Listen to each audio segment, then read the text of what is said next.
ماہ سفر المظفر میں جس طرح میں نے عرض کیا بے شمار اولیاء کاملین کے بر صغیر میں خاص طور پر عرس منائے جاتے ہیں، اور قرآن کریم نے ارشاد فرمایا قد افلح المؤمنون، بے شک مومن کامیابی پانے والے ہیں، کامیاب ہونے والے ہیں۔ تو اس آیت کریمہ کے پہلے مخاطبین تو صحابہ کرام ہیں، اہل بیت اطہار ہیں، تابعین ہیں، تبع تابعین ہیں، اور اس کے بعد اولیاء کاملین ہیں۔ اور نبی اکرم صلی اللہ علیہ وآلہ وسلم نے ایک حدیث پاک میں ایک بڑا ہی خوبصورت زندگی گزارنے کا اصول ہمیں عطا فرمایا ہے، اور جس طرح قرآن کریم کے ارشادات پر ان پاکیزہ ہستیوں نے عمل کر کے دکھایا، اسی طرح ان اولیاء کاملین نے نبی اکرم صلی اللہ علیہ وآلہ وسلم کی احادیث پر اور سرکار کی سنت پر بھی اسی طرح عمل کر کے دکھایا، اور اسی لیے وہ فلاح پانے والے ہیں، کامیاب ہونے والے ہیں۔ تو سرکار علیہ السلام نے جو ایک خوبصورت زرعی اصول حیات ہمیں عطا فرمایا ہے وہ یہ ہے، حدیث پاک میں ہے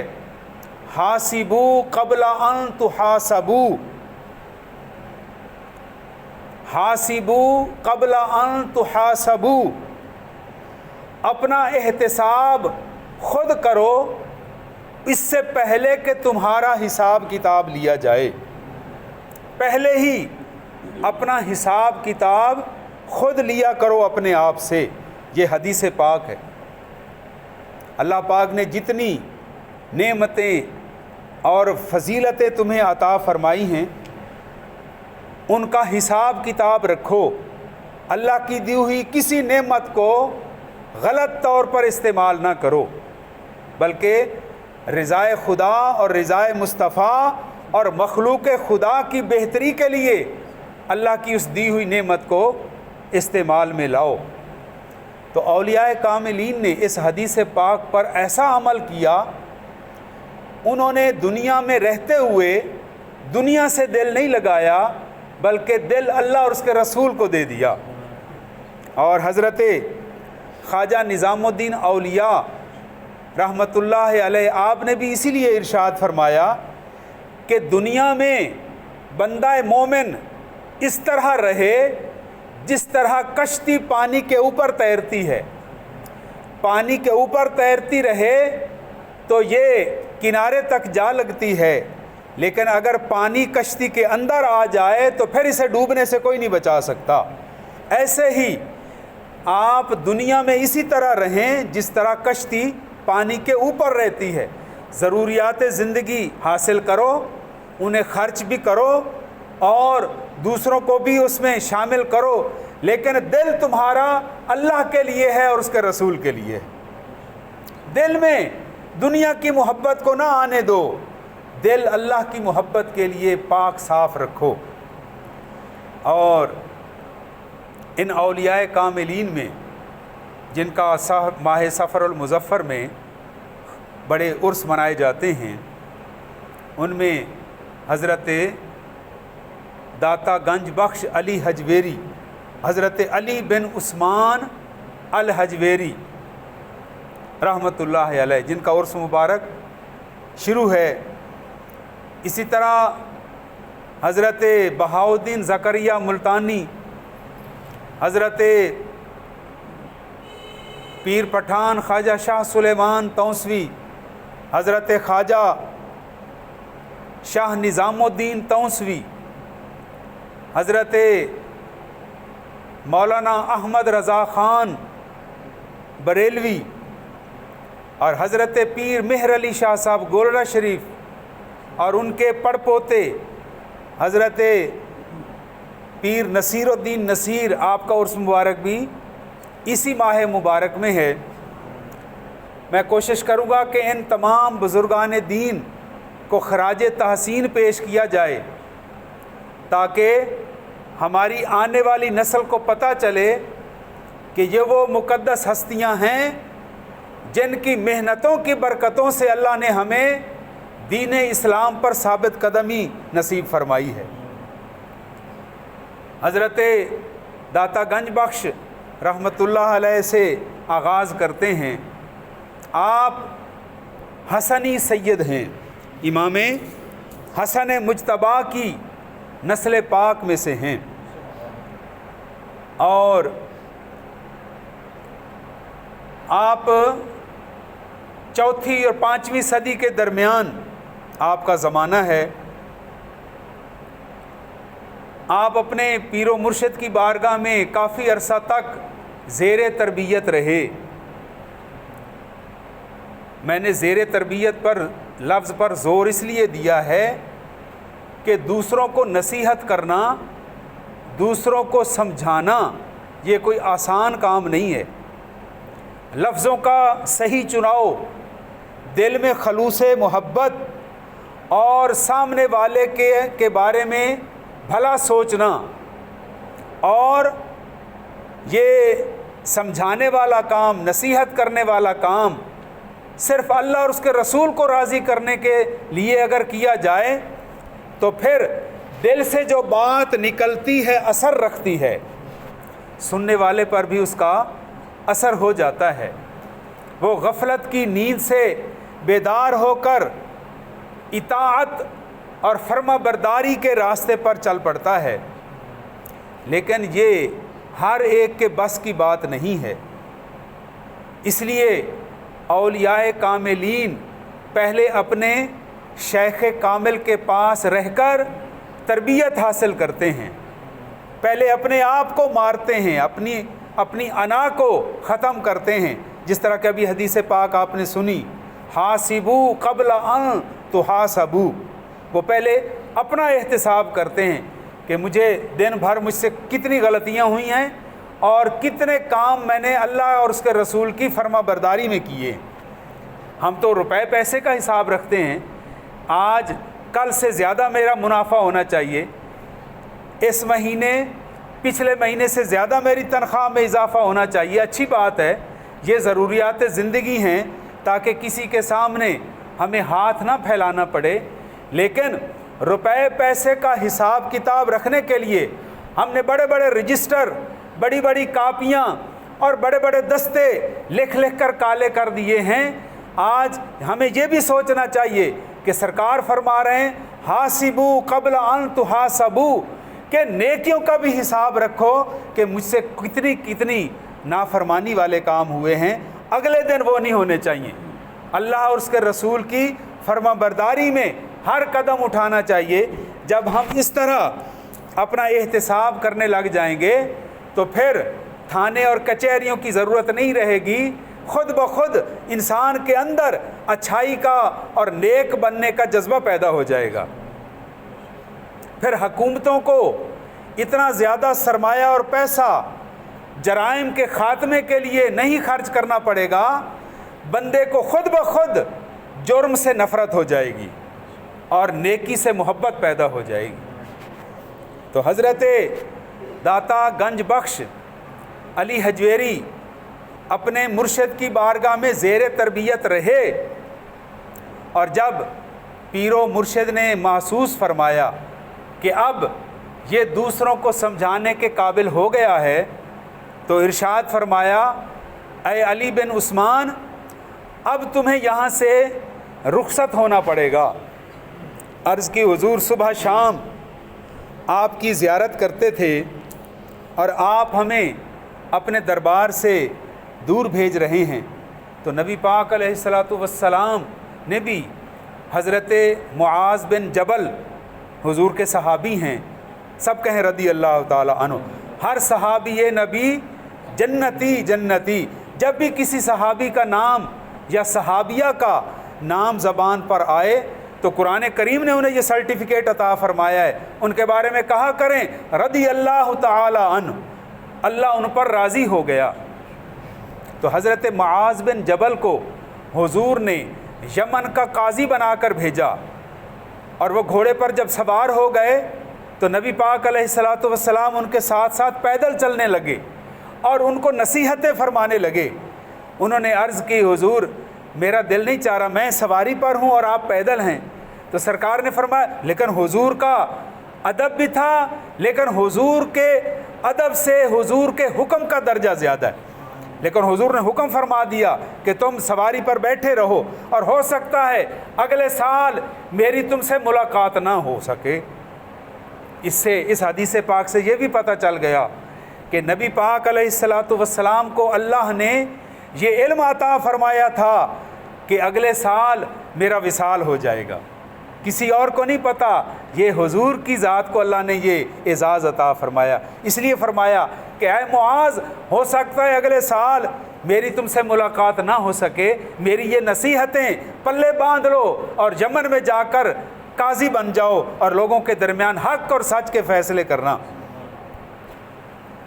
حضرت معاذ نے بھی یہی عرض کیا تھا، حضور یہاں تو 5 نمازیں آپ کے پیچھے اقتداء میں پڑھتے ہیں، آپ کا چہرہ انور ہر وقت ہماری آنکھوں کے سامنے ہے، حضور آپ مجھے اپنے سے دور کر رہے ہیں، یمن کے ملک میں بھیج رہے ہیں۔ تو سرکار نے جو حدیث پاک ارشاد فرمائی وہ سنیے۔ حضور نے فرمایا کہ جو محبت کرنے والا ہو، جو مجھ سے اور اللہ سے محبت کرنے والا ہو، وہ جہاں کہیں ہو ہم اس کے قریب ہوتے ہیں، وہ ہمارے قریب ہوتا ہے، ہم اس کے قریب ہوتے ہیں۔ تو اسی طرح حضرت داتا گنج بخش کے مرشد نے بھی یہی ارشاد فرمایا جو سرکار نے ارشاد فرمایا تھا ان کی فرما برداری میں کہ اے علی اب تم یہاں سے لاہور کی طرف جاؤ، وہاں لوگوں کو تمہاری ضرورت ہے۔ تو آپ اپنے 2 ساتھیوں کے ساتھ مختصر قافلہ لے کر 3 بندوں پر مشتمل یہ قافلہ، درویشوں کا قافلہ، اللہ والوں کا قافلہ، جنہوں نے افغانستان کے شہر غزنی سے لاہور کی طرف اس لیے ہجرت فرمائی، کوئی پیسہ نہیں چاہیے تھا، یہاں انہوں نے آ کر کوئی مربے، کوئی مارکیٹیں یا کوئی جائیداد نہیں خریدنی تھی، فقط اس لیے آئے کہ جن دلوں میں کفر کا اندھیرا ہے وہاں ایمان کا نور جگانے کے لیے آئیں۔ اور جب آپ یہاں تشریف لائے لاہور کی سرزمین پر، یہاں اس وقت سارے ہندو تھے، ہندو مذہب کے ماننے والے تھے، تو سب سے پہلے جس بندے نے اسلام قبول کیا داتا صاحب کے ہاتھوں پر، اس کا نام ہے رائے راجو، جسے بعد میں مسلمان ہونے کے بعد انہیں حضرت شیخ ہندی کہا جاتا ہے۔ وہ سب سے پہلے آپ کے ہاتھوں پر کلمہ شریف پڑھ کر مسلمان ہوئے۔ اس وقت دودھ کا کاروبار کرنے والے یہ گجر برادری کا بہت زیادہ یہاں ہجوم تھا، لیکن جب انہوں نے حضرت داتا گنج بخش علی حجویری کا دیدار کیا، آپ کے پیچھے آپ کا زیارت آ کر کی، تو وہ اللہ کے فضل و کرم سے جوک در جوک اسلام میں داخل ہوتے گئے، اور اللہ نے ان کے دلوں میں اپنے ولی کامل حضرت داتا گنج بخش کا پیار اور محبت اس قدر کوٹ کوٹ کر بھر دی کہ اب 10 صدیاں ہونے والی ہیں، اور آج بھی داتا گنج بخش کے مزار پر دودھ کی سبیلیں چلتی ہیں۔ یہ ہر درویش کا اپنا اپنا انداز ہے۔ خواجہ غریب نواز کے روضے پر 100 من کی دیگ میں لنگر پکتا ہے۔ بابا فرید گنج شکر کی پہچان ہے شکر، مٹھاس، جس طرح شکر میٹھی ہوتی ہے، بابا صاحب کی زبان سے نکلے ہوئے لفظ بھی میٹھے ہوتے تھے اور دلوں پہ اثر کر جاتے تھے۔ اور داتا صاحب کی یہ کرامت ہے کہ وہاں دودھ کی سبیلیں چلائی جاتی ہیں۔ تو آپ نے یہاں آ کر اسلام کی تبلیغ فرمائی اور اس پورے علاقے کو اللہ اور اس کے رسول کا غلام بنا دیا۔ اسی ماہ مبارک میں حضرت پیر مہر علی شاہ صاحب، جنہوں نے مرزا غلام قادیانی جھوٹا مدعی نبوت، جس نے نبوت کا جھوٹا دعویٰ کیا، اس کا مقابلہ کرنے کے لیے حضرت پیر مہر علی شاہ صاحب حسنی، حسینی، گیلانی اور چشتی، کیونکہ وہ خواجہ شمس الدین سیالوی رحمۃ اللہ علیہ کے مرید تھے، آپ کے خلیفہ تھے، آپ نے مقابلہ فرمایا اسی لاہور کی بادشاہی مسجد میں، آپ نے اس کا سامنا کیا، حالانکہ کوئی اس وقت بڑے بڑے علماء موجود تھے، لیکن یہ سعادت اللہ اور اس کے رسول کی طرف سے پیر مہر علی شاہ صاحب کو نصیب ہوئی۔ آپ میدان عمل میں آئے اور اس وقت سٹیج لگا ہوا تھا اور مرزا غلام قادیانی اونچی اونچی آواز سے کہہ رہا تھا کہ ہے کوئی جو مجھے جھوٹا ثابت کرے۔ تو حضرت پیر مہر علی شاہ صاحب باہر سے تشریف لا رہے تھے، گولڑا سے لاہور پہنچے،